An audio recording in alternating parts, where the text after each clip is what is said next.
साथियों, पटवार भर्ती परीक्षा का माइनर टेस्ट पेपर 1 का अपन ने सॉल्यूशन करवा दिया था और 9 मार्च 2025 को जो माइनर टेस्ट पेपर 2 हैं इसका आयोजन करवाया गया है। तो आज अपन जो पटवार भर्ती परीक्षा का जो माइनर टेस्ट पेपर 2 हैं इसका सॉल्यूशन करेंगे। तो जो साथी पटवार भर्ती की तैयारी कर रहे हैं वो आज ही चैनल को सब्सक्राइब कर लेना, क्योंकि रेगुलर जितने भी टेस्ट होंगे वो आपको इस यूट्यूब चैनल के माध्यम से मिल जाएंगे। सॉल्यूशन आपको यूट्यूब पर मिलेगा और पीडीएफ आपको टेलीग्राम चैनल पर मिलेगी। तो आप पीडीएफ के लिए टेलीग्राम ज्वाइन कर लेना। तो आइए शुरुआत करते हैं। देखिए, पहला प्रश्न है यहाँ पर कि धरती आबा जनजातीय ग्राम उत्कर्ष अभियान के संदर्भ में निम्न कथनों पर विचार कीजिए तथा इसके संबंध में सही विकल्प चुनिए।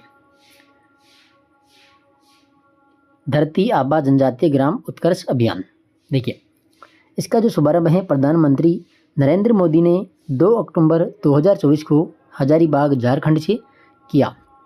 तो पहला जो स्टेटमेंट है यहाँ पर कथन है, ये कथन ए, ये बिल्कुल सही है। ठीक है कि जो धरती आबा जनजातीय ग्राम उत्कर्ष अभियान है इसका शुभारंभ प्रधानमंत्री नरेंद्र मोदी ने कहाँ से किया? 2 अक्टूबर 2024 को हजारीबाग झारखंड से। तो पहला कथन तो सही हो गया। दूसरा देखिए कि इस अभियान में भारत सरकार के 17 मंत्रालयों की 27 योजनाओं को शामिल किया गया। तो ये गलत है। यहाँ पर 17 मंत्रालयों की 25 योजनाओं को यहाँ पर शामिल किया गया था। तो कथन ए तो सही है, कथन बी क्या है? गलत है। ठीक है, इस कारण से यहाँ पर राइट आंसर हो जाएगा ऑप्शन नंबर पहला कि कथन ए सत्य हैं किंतु कथन बी असत्य हैं। ठीक है साथियों, देखिए मैंने प्ले लिस्ट बना दी है। 2 क्लास मैंने पटवार का जो माइनर टेस्ट पेपर 1 था उसकी बनाई थी और इसको भी प्ले लिस्ट में जोड़ दूंगा, तो आप प्ले लिस्ट के अंदर देख लीजिएगा पिछला पेपर भी। दूसरा क्वेश्चन देखिएगा,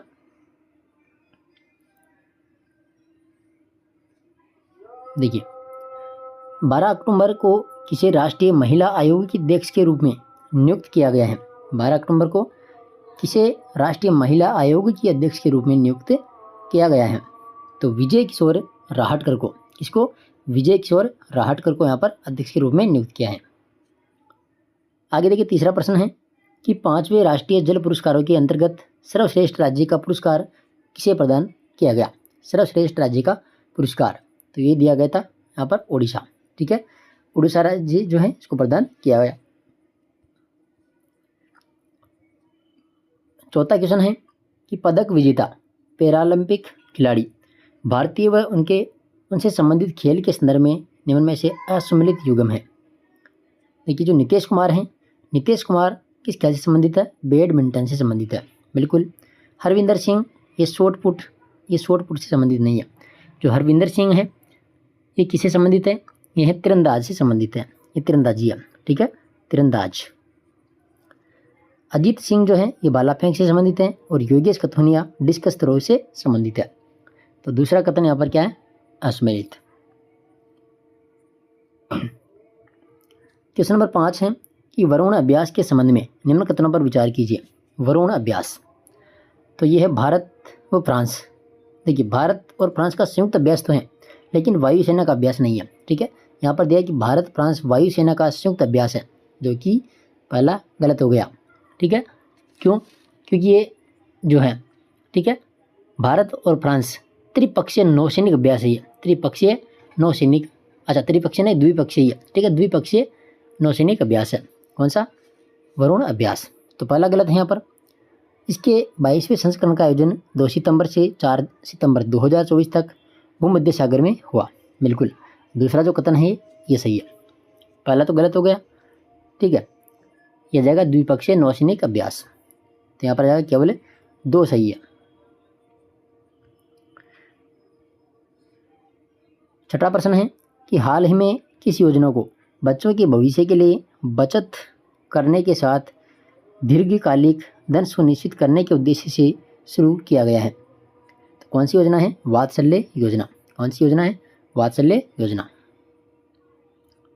आगे देखिए, 7 नंबर क्वेश्चन कि हाल ही में सेमिकॉन इंडिया का उद्घाटन कहाँ पर किया गया है? सेमिकॉन इंडिया का उद्घाटन कहाँ पर किया गया?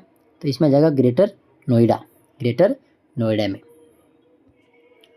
8 नंबर क्वेश्चन है कि वर्ष 2022 के लिए किसे 54वां Dada Saheb Phalke life time achievement पुरस्कार दिया गया? इसमें आ जाएगा मिथुन चक्रवर्ती को। किसको दिया गया? मिथुन चक्रवर्ती। नेक्स्ट क्वेश्चन है 9 नंबर है कि परमाणु ऊर्जा विभाग कॉनक्लेव के पहले संस्करण का आयोजन कहाँ पर किया गया? तो इसमें आ जाएगा भुवनेश्वर में। कहाँ किया गया? भुवनेश्वर। 10 नंबर क्वेश्चन है निम्न कथनों पर विचार कीजिए। यहाँ पर कथन दिए गए हैं, तो कथन देख लेते हैं। पहला है कि देश की कुल अक्षय ऊर्जा क्षमता का 10 अक्टूबर 2024 तक 200 गीगावाट से ऊपर आकलन किया गया। बिल्कुल पहला कथन सही है। दूसरा है कि अक्षय ऊर्जा की यह क्षमता देश की कुल स्थापित क्षमता का 46.3% है। ये भी सही है। तीसरा है कि अक्षय ऊर्जा की सूची में राजस्थान 29.98 गीगावाट उत्पादन के साथ शीर्ष राज्य हैं। तो ये भी सही है। यानी 10 के अंदर 1, 2 और 3 सही है। इसमें आ जाएगा ऑप्शन नंबर 4। अब देखिएगा साथियों, क्वेश्चन नंबर 11 है। ठीक है, क्वेश्चन नंबर 11 से लेकर के क्वेश्चन नंबर 55 तक। ठीक है, क्वेश्चन नंबर 11 से और 55 जो क्वेश्चन है, 11 से 55 तक के क्वेश्चन, ये क्वेश्चन है रीजनिंग के हैं और मैथ के क्वेश्चन है, तो मैं इनको छोड़ ही देता हूँ। ठीक है, आपको जो PDF है ये टेलीग्राम पर मैं डाल दूंगा, तो आप टेलीग्राम के माध्यम से इन क्वेश्चनों को भी सॉल्व कर लेना। तो मैं पूरे ही क्वेश्चन छोड़ रहा हूँ यहाँ पर। आगे अपन GK के क्वेश्चन और जो पॉलिटी के क्वेश्चन हैं और हिंदी के क्वेश्चन है उनको सॉल्व करेंगे। ठीक है,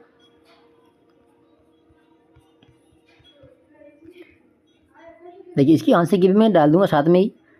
यहाँ पर जो टिक लिए गए ना, ये टिक पूरे सही नहीं है, क्योंकि ये जो पेपर हैं किसी साथी का है, तो उन्होंने ये पेपर किया था और पूरे जो टिक हैं ये सही नहीं हो रहे हैं, तो आंसर की मैं डाल दूंगा। ठीक है, आप देखिए क्वेश्चन नंबर 56, यह है राजस्थान GK। निम्न में से कौन से स्थल लोक देवता देव नारायण जी से संबंधित है? देखिए यहाँ पर स्थल दिए गए हैं सुरताखेड़ा। सुरताखेड़ा तो ये तो रामदेव जी से संबंधित है। ठीक है, सुरताखेड़ा और बुराठिया ये दोनों जो हैं ये किससे संबंधित है? रामदेव जी से संबंधित है। ये दोनों रामदेव जी से संबंधित है। बाकी जो निवाई टोंक हैं और मालाशेरी ये दोनों लोक देवता देव नारायण जी से संबंधित है। ठीक है, 3 और 4, तो इसका राइट आंसर हो जाएगा ऑप्शन नंबर तीसरा, 3 और 4। 3 यानी निवाई टोंक में है और मालाशेरी ये दोनों किससे संबंधित है? देव नारायण जी से। ऑप्शन नंबर तीसरा हो जाएगा इसमें। आगे देखिए 57 नंबर क्वेश्चन है कि राजस्थान में पत्थर की चट्टान को तराश कर बनाया गया हाथी बाटा कहाँ स्थित है? हाथी बाटा कहाँ स्थित है? तो ये हाथी बाटा टोंक में है। आगे देखो 58 नंबर क्वेश्चन है कि निम्न में से सही सुमेलित युग्म है? सही सुमेलित युग्म है तो देख लेते हैं। मेड़तनी की बावड़ी, कौन सी बावड़ी है? मेड़तनी बावड़ी।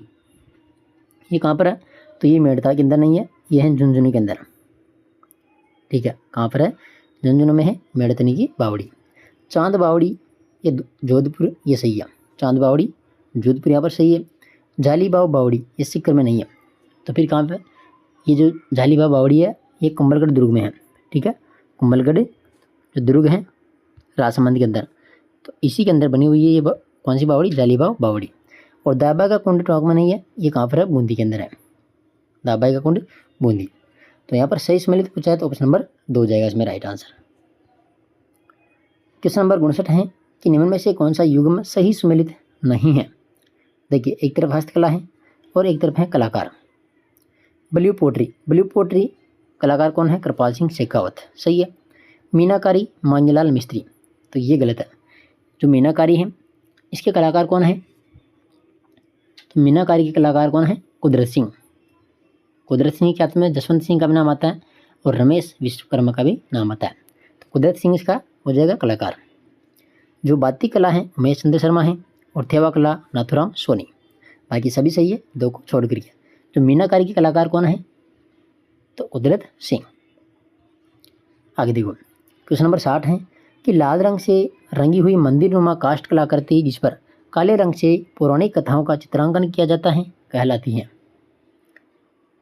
अच्छा क्वेश्चन है कि लाल रंग से रंगी हुई मंदिर नुमा काष्ठ कलाकृति जिस पर काले रंग से पौराणिक कथाओं का चित्रांकन किया जाता है वह कहलाती है कावड़। क्या कहलाती है? कावड़। 61 नंबर क्वेश्चन है सुमेलित कीजिए। कर लेते हैं सुमेलित। देखिए मल्लिर प्रिंट तो कहाँ है, बिल्कुल बाड़मेर है। नमदे कहाँ के प्रसिद्ध हैं, टोंक के प्रसिद्ध है। मार्बल मूर्ति निर्माण इसके लिए जयपुर प्रसिद्ध है। और खेसला लेटा, ठीक है। तो एक में जगह एक, ए में एक, बी में 3, ठीक है। तो देख लीजिए इसमें आ जाएगा 1 3, कौन सा है, ऑप्शन नंबर दूसरा। 62 नंबर क्वेश्चन है कि निम्न में से सोमपुरा शैली का संबंध है। सोमपुरा शैली का संबंध है किससे है, मूर्ति स्थापत्य से। 63 नंबर क्वेश्चन है कि राजस्थान की वह लोक कला जिसमें कपड़े पर चित्र बने हुए होते हैं, इनके माध्यम से किसी लोक देवी या देवता के जीवन से संबंधित घटना या कथा का प्रस्तुतिकरण किया जाता है, कहलाती है, क्या कहलाती है, फड़, ठीक है, फड़। 64 नंबर क्वेश्चन है कि आदिवासी लोगों के द्वारा आंखों की पेनी दर्शाने हेतु क्या गुदवाया जाता है। आंखों की पेनी दर्शाने हेतु क्या गुदवाया जाता है, तो इसमें आ जाएगा सारिया। क्या गुदवाया जाता है, सारिया। क्वेश्चन नंबर 65 है, संत धन्ना के संबंध में निम्न कथनों पर विचार कीजिए। तो पहला कथन है कि राजस्थान में धार्मिक आंदोलन का श्री गणेश करने का श्रेय संत धन्ना को ही जाता है, बिल्कुल पहला कथन सही है। इनका जन्म अलवर जिले में हुआ नहीं, इनका जन्म कहाँ हुआ था, टोंक जिले में हुआ था। धुनी के पास में पड़ता है एक गांव, कौन सा, धुआं, ठीक है। तो धुवन गांव में यहाँ पर इनका जन्म हुआ था। और ये 1415 ईस्वी में जाट परिवार में हुआ था। कौन से परिवार में, जाट परिवार में। और ये गुरु रामानंद के शिष्य थे, नहीं, किसके शिष्य थे ये,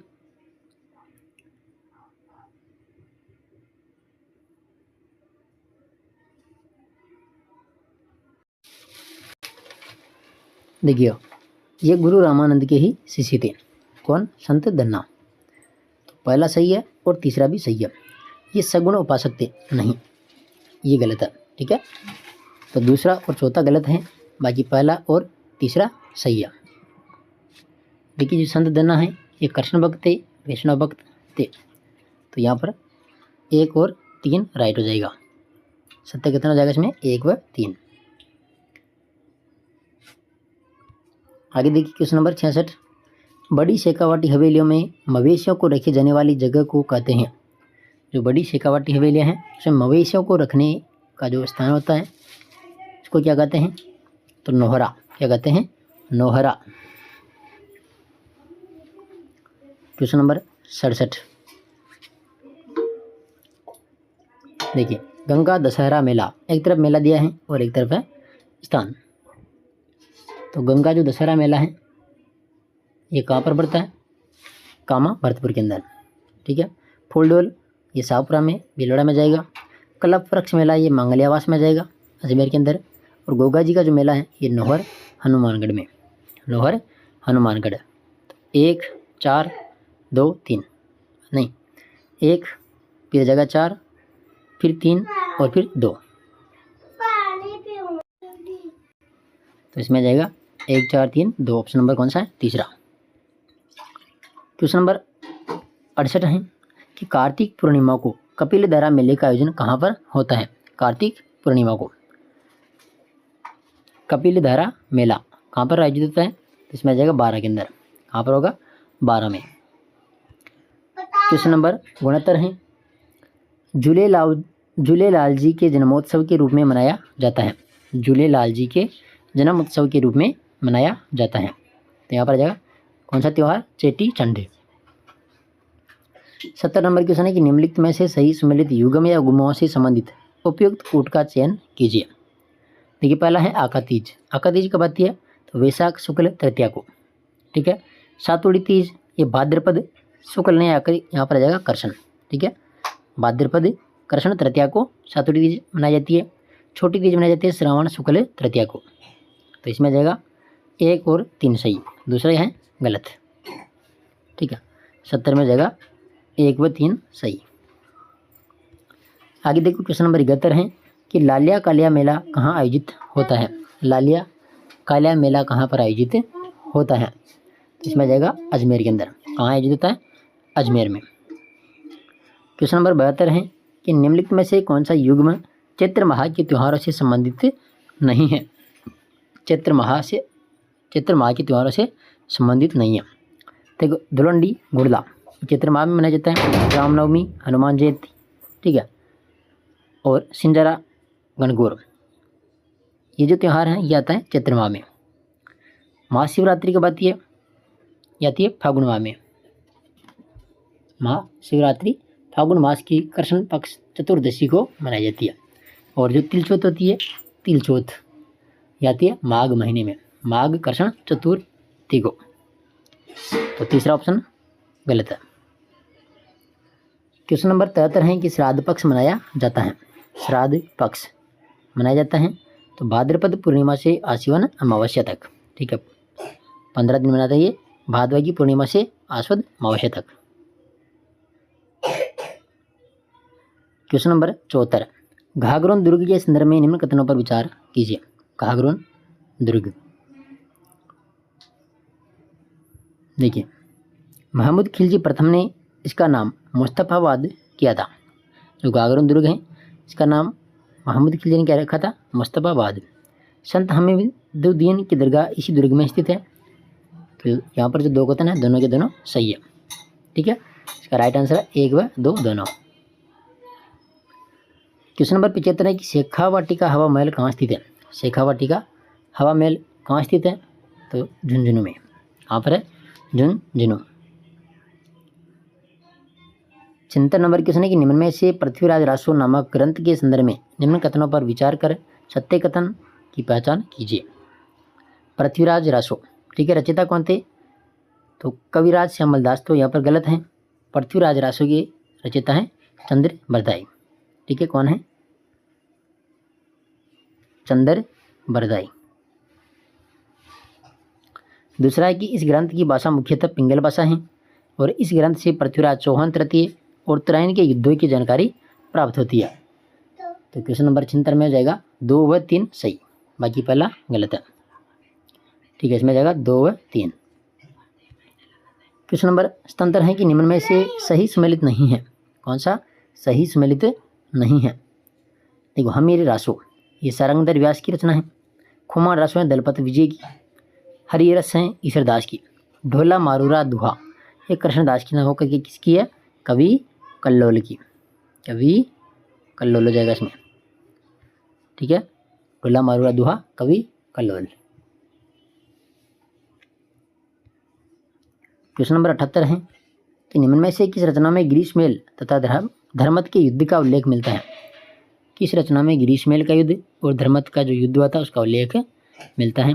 तो आ जाएगा सूरज प्रकाश। कौन सा है? सूरज प्रकाश। नेक्स्ट क्वेश्चन है 19 नंबर कि निम्न में से किस रचना की तुलना अबुल फजल कृत आइन ए अकबरी से की जाती है?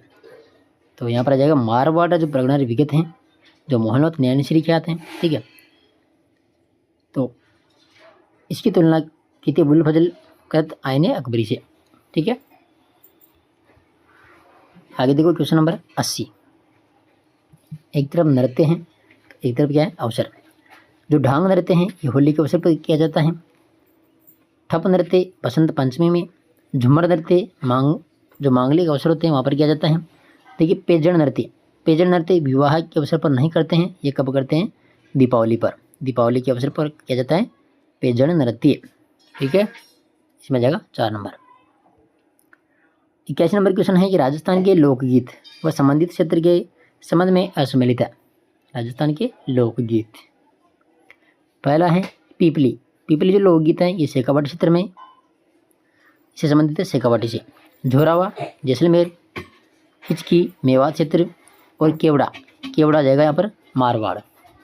केवड़ा संबंधित है मारवाड़ से, ठीक है, मारवाड़। तो ये चौथा क्या हो गया? गलत।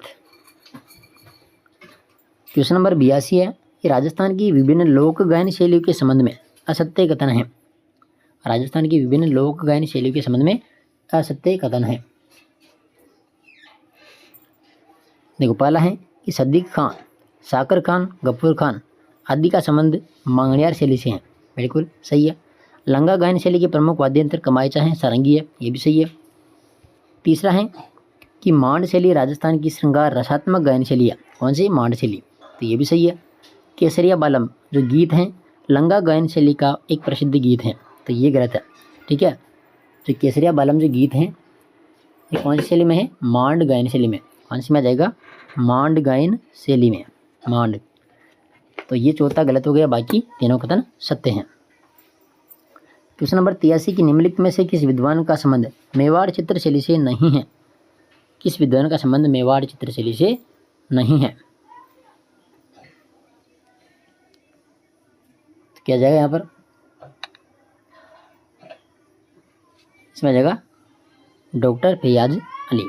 इसका संबंध है किशनगढ़ चित्रशैली से, किशनगढ़ चित्रशैली। बाकी डॉक्टर मोतीचंद, श्रीधर अंधारी और डॉक्टर आर के वशिष्ठ, इन तीनों का संबंध किससे है? तो मेवाड़ चित्रशैली से। और डॉक्टर फैयाज अली ये है किशनगढ़ चित्रशैली से संबंधित। नेक्स्ट क्वेश्चन देखिए 84 नंबर कि निम्न में से कौन सा नृत्य ग्रासिया जनजाति से संबंधित नहीं है? कौन सा नृत्य ग्रासिया जनजाति से संबंधित नहीं है? क्या हो जाएगा इसमें? देखो, लूर नृत्य, कूद नृत्य और मोरिया नृत्य, ये तीनों जो नृत्य हैं, ठीक है, ये हैं ग्रासिया जनजाति से संबंधित। द्विचक्री जो नृत्य हैं ये भीलों से संबंधित है, भील जनजाति से संबंधित है द्विचक्री नृत्य। तो 3 नंबर इसका गलत हो जाएगा। क्वेश्चन नंबर 85 है कि निम्न में से कौन से लोक नृत्यों के दौरान वाद्य यंत्र का प्रयोग नहीं किया जाता? देखिए, कौन से लोक नृत्य हैं जिसके दौरान वाद्य यंत्र का प्रयोग नहीं किया जाता? तो एक तो है वालर नृत्य और एक है कूद नृत्य। वालर और कूद ये जो 2 नृत्य हैं ये बिना वाद्य यंत्र के किया जाता है। बाकी घूमरा और चरी, घूमरा और चरी, इनमें वाद्य यंत्र का प्रयोग होता है। तो इसमें जाएगा 1 व 3, 1 व 3। 86 नंबर क्वेश्चन है कि मेवाड़ क्षेत्र में दीपावली के 15 दिन पहले लड़कियों के द्वारा गाए जाने वाले गीतों को कहा जाता है? मेवाड़ क्षेत्र में दीपावली के 15 दिन पहले लड़कियों द्वारा गाए जाने वाले जो गीत होते हैं उन गीतों को क्या कहते हैं? यहाँ पर आ जाएगा घड़लियों। क्या कहते हैं? घड़लियों। क्वेश्चन नंबर 87 निम्न में से किस चित्रशैली में चमकीले पीले रंग और लाल रंग की प्रधानता देखी जाती है? यहाँ पर आ जाएगा मारवाड़ शैली, मारवाड़ चित्रशैली। इसमें चमकीले पीले रंग और लाल रंग की प्रधानता देखी जाती है। नेक्स्ट क्वेश्चन है 28 नंबर म्हारी पीटीरो रंग सुरंग आ निपजे मानवे। उपयुक्त मिट्टी, देखो, उपयुक्त पीटी के गीत किस अवसर पर गाए जाते हैं? म्हारी पीटीरो रंग सुरंग आ निपजे माड़वे।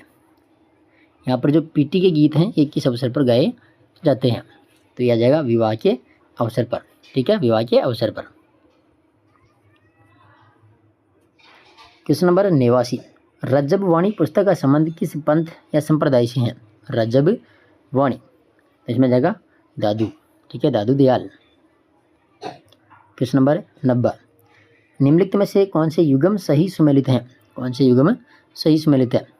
देखो, ज्वाला माता जोबनेर बीकानेर में है, सिरे मंदिर जालोर में है, सोमेश्वर मंदिर ये सिरोही में नहीं है, यह है किराड़ू, और किराड़ू बाड़मेर में। चूलगिरी जैन मंदिर जयपुर में है। तो सही सम्मिलित कौन सा है? 1, 2 और 4, 1, 2 और 4 हो जाएगा इसमें। ऑप्शन नंबर कौन सा है? तीसरा। आगे देखो क्वेश्चन नंबर 91 कि निम्नलिखित में से कौन सा ठिकाना मेवाड़ की चित्रांकन शैली का केंद्र नहीं था? देखिए, कौन सा ठिकाना मेवाड़ की चित्रांकन शैली का ठिकाना एक केंद्र नहीं था? क्या जाएगा यहाँ पर? बर। ठीक है, सापुरा था, बेंगू था, अशिंता, कौन सा नहीं था? बर।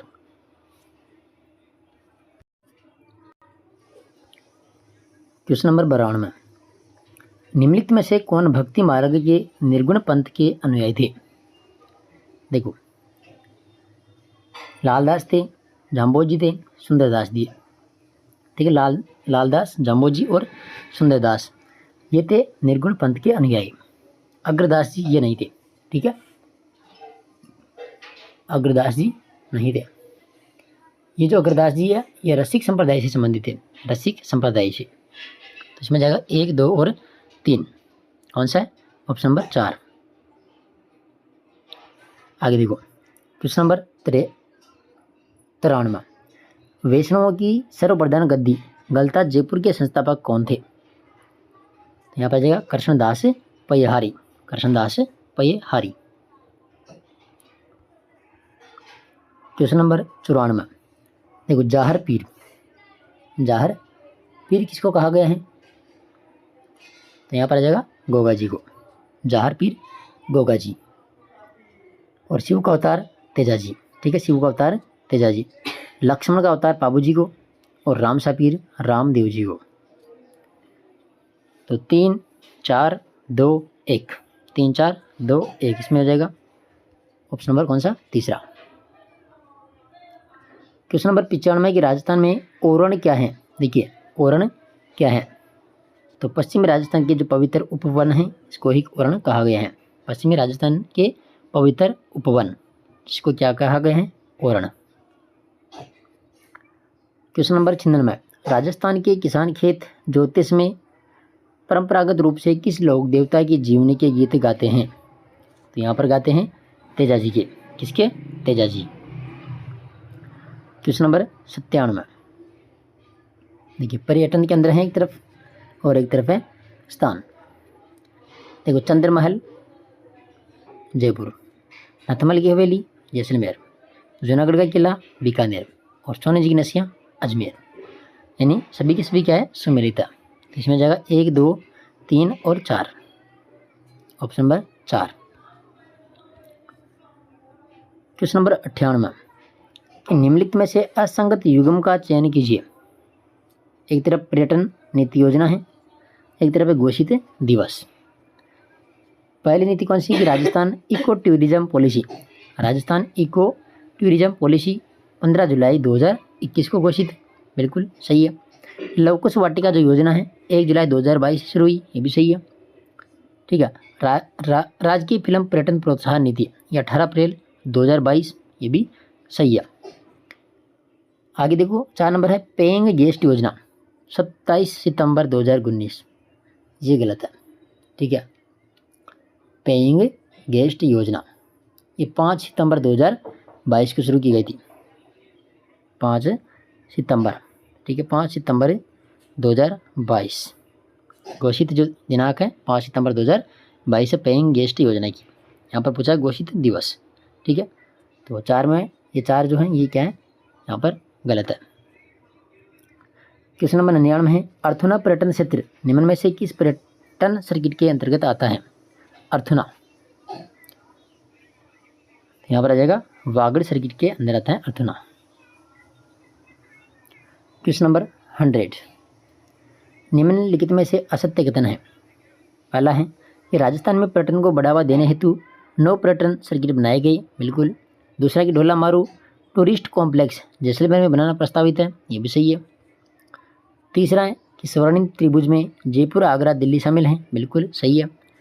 चौथा है कि राजस्थान पर्यटन स्लोगन प्रतीकात्मक पशु चिंकारा दर्शाया गया है, नहीं। कौन सा पशु दर्शाया गया है? ऊँट।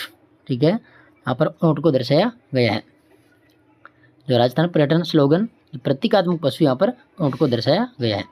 बाकी 3 कथन सही है। 101 नंबर क्वेश्चन है निम्नलिखित कथनों को ध्यान से पढ़ते हैं। पहला कथन है कि राजस्थान सूचना आयोग प्रबंधन विनियम 2007 को सूचना का अधिकार अधिनियम 2005 की धारा 15(4) के तहत बनाया गया था। तो बिल्कुल पहला जो कथन है सही है। दूसरा है कि राजस्थान सूचना आयोग लोक सूचना अधिकारी पर प्रतिदिन 250 रुपये और अधिकतम 50,000 रुपये की राशि 50,000 रुपये शासित अधिरोपित कर सकता है, नहीं।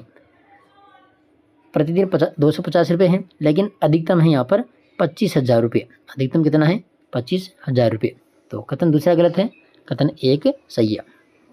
तो केवल कथन 1 सत्य है, ऑप्शन नंबर पहला। आगे देखिए क्वेश्चन नंबर 102 क्या कह रहा है? निम्न कथनों पर विचार कीजिए। पहला कथन क्या है? फिर राजस्थान राज्य निर्वाचन आयुक्त को सर्वोच्च न्यायालय के समावेदन पर राष्ट्रपति के द्वारा पद से हटाया जा सकता है, नहीं। ये यहाँ पर गलत हो गया। क्यों? राजस्थान राज्य जो निर्वाचन आयुक्त हैं, ठीक है, तो पद से उसी प्रकार हटाया जाएगा जिस प्रकार उच्च न्यायालय के जो न्यायाधीश हैं उसको हटाया जाता है। ठीक है। संसद के द्वारा महाअभियोग प्रस्ताव पारित होने पर राष्ट्रपति यहाँ पर हटाया जा सकता है, राष्ट्रपति के द्वारा। ठीक है, तो ये गलत है। दूसरा है कि राज्य निर्वाचन आयोग एक सदस्यीय निकाय है। जो निर्वाचन आयोग है, राज्य निर्वाचन आयोग एक सदस्यीय निकाय है, बिल्कुल सही है। और राज्य निर्वाचन आयोग का सचिव ही मुख्य निर्वाचन अधिकारी कहलाता है। तो बी व सी सही है, ए गलत है। ठीक है, तो यहाँ पर बी व सी ऑप्शन नंबर कौन सा है? 4। 103 नंबर क्वेश्चन है कि निम्न में से राजस्थान के वे क्रांतिकारी जो हार्डिंग बम कांड में शहीद, देखो हार्डिंग बम कांड में शामिल थे, यहाँ पर शामिल पूछा है। तो इसमें आ जाएगा प्रताप सिंह व जोरावर सिंह। कौन थे? प्रताप सिंह थे और जोरावर सिंह। हार्डिंग बम कांड से संबंधित है ये दोनों। 104 नंबर, मानवाधिकार संरक्षण अधिनियम 1993 की किस धारा के अनुसार राजस्थान राज्य मानवाधिकार आयोग के अध्यक्ष व सदस्यों को पद से केवल राष्ट्रपति हटा सकता है? देखिए 104 में आ जाएगा यहाँ पर कौन सी धारा? धारा नंबर 23। ठीक है, मानवाधिकार संरक्षण अधिनियम 1993 की धारा 23 के अनुसार राजस्थान राज्य मानवाधिकार आयोग के अध्यक्ष और सदस्यों को पद से कौन हटा सकता है? केवल राष्ट्रपति। 105 नंबर है, राज्य निर्वाचन आयोग राजस्थान से संबंधित निम्नलिखित कथनों पर विचार कीजिए। तो पहला है कि राज्य निर्वाचन आयोग राजस्थान का गठन जुलाई 1994 में हुआ था। ठीक है, कब हुआ? जुलाई 1994 को। तो ये तो सही है। दूसरा है कि राज्य निर्वाचन आयोग ने सर्वप्रथम नगरीय निकायों के चुनाव करवाए थे। तो ये भी सही है। यानी 105 में दोनों ही कथन सत्य हैं, ए व बी दोनों। 106 नंबर क्वेश्चन है, निम्न में से कौन सा एक राज्य मानवाधिकार आयोग का कार्य नहीं है? देखो मानवाधिकारों के उल्लंघन की स्वेच्छा से जांच करना, ये राज्य मानवाधिकार आयोग का कार्य है। किसी जेल का निरीक्षण करना, ये भी इसी का कार्य है। मानवाधिकारों की सुरक्षा का पुनरावलोकन करना, ये भी जाएगा। मानवाधिकारों का उल्लंघन करने वालों को सजा देना, ये सजा देने का काम इसका नहीं है। ठीक है, 4 नंबर। 107 नंबर क्वेश्चन है कि मानवाधिकार संरक्षण अधिनियम 1993 के कौन से अध्याय में राज्य मानवाधिकार आयोग संबंधी प्रावधान किया गया है? तो यह जाएगा अध्याय नंबर कौन सा है? 5। अध्याय नंबर 5 में ऑप्शन नंबर 2 जाएगा इसमें। 108 नंबर क्वेश्चन है कि निम्न में से असत्य कथन की पहचान कीजिए। असत्य कथन की पहचान कीजिए। देखिए पहला है कि राजस्थान राज्य मानवाधिकार आयोग का गठन 18 जनवरी 1999 को किया गया। बिल्कुल, जो राजस्थान राज्य मानवाधिकार आयोग है इसका गठन कब हुआ था? 18 जनवरी 1999 को। दूसरा है कि आयोग 23 मार्च 2000 से क्रियाशील हुआ, जिसमें एक अध्यक्ष व 4 सदस्य थे। बिल्कुल, एक अध्यक्ष और 4 सदस्य थे जब राज्य मानवाधिकार आयोग का गठन हुआ था। ठीक है, और जब क्रियाशील हुआ तब एक अध्यक्ष और 4 सदस्य थे। तीसरा है कि वर्तमान में अध्यक्ष सहित सदस्यों की संख्या घटाकर 3 कर दी। देखो सदस्यों की संख्या, अध्यक्ष सहित सदस्यों की संख्या घटाकर 3 कर दी, ये भी सही है। ये संशोधन हुआ था 2006 के अंदर, जिसमें एक अध्यक्ष व 2 सदस्य यानी कुल 3 हो गया, तो ये भी सही है। आयोग में अध्यक्ष के रूप में सर्वाधिक कार्यकाल न्यायमूर्ति कांता भटनागर का रहा, तो ये गलत है। जो न्यायमूर्ति भटनागर हैं इसका न्यूनतम कार्यकाल था, न्यूनतम। ठीक है, न्यूनतम कार्यकाल रहा था कांता भटनागर का। और सर्वाधिक जो कार्यकाल था, ठीक है, सर्वाधिक वो किसका रहा था? एन.के. जैन का। ठीक है, सर्वाधिक में जाएगा कौन? यहाँ लिख देता हूँ, एन.के. जैन, एन.के. जैन। और न्यूनतम था कांता भटनागर का। तो ऑप्शन नंबर जो 4 है ये कौन सा? ये 4 यहाँ पर क्या हो गया? असत्य। ठीक है, असत्य कितना? Option number 4। 109 नंबर क्वेश्चन है कि राज्य मानवाधिकार आयोग व सदस्यों की नियुक्ति की अनुशंसा समिति में सम्मिलित नहीं होता है। देखिए विधानसभा का अध्यक्ष तो होता है, गृह मंत्री भी होता है, विधानसभा में विपक्ष का नेता होता है, और एक होता है यहाँ पर मुख्यमंत्री। एक कौन होता है? मुख्यमंत्री भी होता है। ठीक है, राज्य के उच्च न्यायालय का मुख्य न्यायाधीश यहाँ पर नहीं होता है। जो राज्य मानवाधिकार आयोग है उसमें जो सदस्यों की नियुक्ति के लिए जो समिति बनाई गई थी, जिसमें विधानसभा का अध्यक्ष होता है, मुख्यमंत्री होता है, गृह मंत्री होता है, और विधानसभा में विपक्ष का नेता भी होता है। कौन नहीं होता है? उच्च न्यायालय का मुख्य न्यायाधीश यहाँ पर नहीं होता है। 110 नंबर क्वेश्चन है कि राजस्थान राज्य निर्वाचन आयुक्त का कार्यकाल होता है तो 6 वर्ष की अवधि या फिर 65 वर्ष की आयु, जो भी पहले हो। 1 नंबर इसमें जो राइट है। सॉरी, देखो, राजस्थान राज्य निर्वाचन आयुक्त का कार्यकाल होता है 5 वर्ष की अवधि और 65 वर्ष की आयु, जो भी पहले हो। 110 में आ जाएगा ऑप्शन नंबर 4। ठीक है, इसमें आ जाएगा 4 नंबर। 111 नंबर क्वेश्चन है कि राजस्थान के वर्तमान राज्य निर्वाचन आयुक्त कौन है? राजस्थान के वर्तमान राज्य निर्वाचन आयुक्त कौन है? तो मधुकर गुप्ता। कौन है? मधुकर गुप्ता। क्वेश्चन नंबर 112 है, राजस्थान राज्य निर्वाचन आयोग है तो कैसा निकाय है? एक संवैधानिक निकाय है। राजस्थान जो राज्य निर्वाचन आयोग है ये कैसी इकाई है? तो संवैधानिक निकाय है। 113 नंबर क्वेश्चन है कि असत्य कथन की पहचान कीजिए। देखिए, राजस्थान राज्य निर्वाचन आयुक्त के रूप में न्यूनतम कार्यकाल NR बशीन का रहा। ठीक है, किसका रहा था? न्यूनतम कार्यकाल NR बशीन का। दूसरा है कि राज्य निर्वाचन आयोग ने सर्वप्रथम 1995 में पंचायती राज संस्थाओं के चुनाव करवाए थे, तो ये भी सही है। तीसरा है कि राज्य निर्वाचन आयोग अपने कर्मचारियों की भर्ती स्वयं करता है, तो स्वयं नहीं करता, ये गलत है। अनुच्छेद 243(1) के तहत राज्य निर्वाचन आयुक्त की नियुक्ति राज्यपाल के द्वारा की जाती है, ये भी सही है। गलत कौन सा? तीसरा। 114 नंबर क्वेश्चन है कि राज्य मुख्य सूचना आयुक्त की नियुक्ति कौन करता है? राज्य मुख्य सूचना जो आयुक्त हैं इसकी नियुक्ति कौन करता है? राज्यपाल। कौन करता है? राज्यपाल। ये मुख्यमंत्री की सलाह से करता है। ठीक है, मुख्यमंत्री की सलाह से कौन करता है? राज्यपाल। 115 नंबर, निम्न कथनों पर विचार कीजिए। देखिए, पहला कि राज्य मुख्य सूचना आयुक्त की पुनर्नियुक्ति की जा सकती है, नहीं, ये पुनर्नियुक्ति यहाँ पर नहीं की जा सकती। ठीक है, मुख्य चुनाव आयुक्त की। दूसरा कि राज्य सूचना आयुक्तों की पुनर्नियुक्ति का प्रावधान सूचना के अधिकार अधिनियम की धारा 16 में किया गया। तो 115 में कौन सा सही है? देखो, एक तो सत्य है, बाकी दूसरा सही है, और इसमें जाकर केवल एक असत्य है। ठीक है, केवल एक असत्य है। 116 नंबर क्वेश्चन है, राजस्थान में न्यूनतम कार्यकाल वाले कार्यवाहक मुख्य सूचना आयुक्त कौन रहे? न्यूनतम कार्यकाल वाले कार्यवाहक मुख्य सूचना आयुक्त कौन रहे थे? तो राजेंद्र बरबड़। राजेंद्र बरबड़। 117 नंबर क्वेश्चन है, शुद्ध मुक्ति एवं महेंद्र कुमार की स्वतंत्रता सेनानी की कृतियां हैं। शुद्ध मुक्ति एवं महेंद्र कुमार, तो यहाँ पर आ जाएगा अर्जुनलाल सेठी। अर्जुनलाल सेठी। 118 नंबर क्वेश्चन है, निम्न में से असुमिलित हैं। असुमिलित। जयपुर फूट के जनक कौन है? प्रमोद करण सेठी। सही है।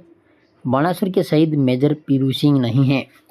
बाणासुर के शहीद के नाम से किसको जानते हैं? मेजर शैतान सिंह को। किसको जानते हैं? शैतान सिंह। शैतान सिंह। तीसरा है कि आधुनिक राजस्थान के निर्माता कौन है? मोहनलाल सुखाड़िया। और वागड़ या बागड़ की गांधी कौन है? भोगीलाल पांड्या।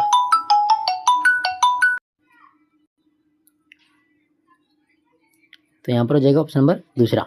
बाणासुर के शहीद कौन है? मेजर शैतान सिंह। आगे देखिए क्वेश्चन नंबर 119। निम्नलिखित संस्था एवं उनके संस्थापकों में सही सुमेलित नहीं है। पहला है कि नारेली आश्रम राम नारायण चौधरी। नारेली आश्रम राम नारायण चौधरी सही है। भील सेवा मंडल अमृतलाल विठल दास ठक्कर, ये भी सही है। हरिजन सेवा समिति डूंगरपुर हरिभाव उपाध्याय, ये गलत है। हरिजन सेवा समिति के संस्थापक कौन है? महात्मा गांधी। बनवासी सेवा संघ भोगीलाल पांड्या, ये सही है। तो तीसरा क्या है? गलत।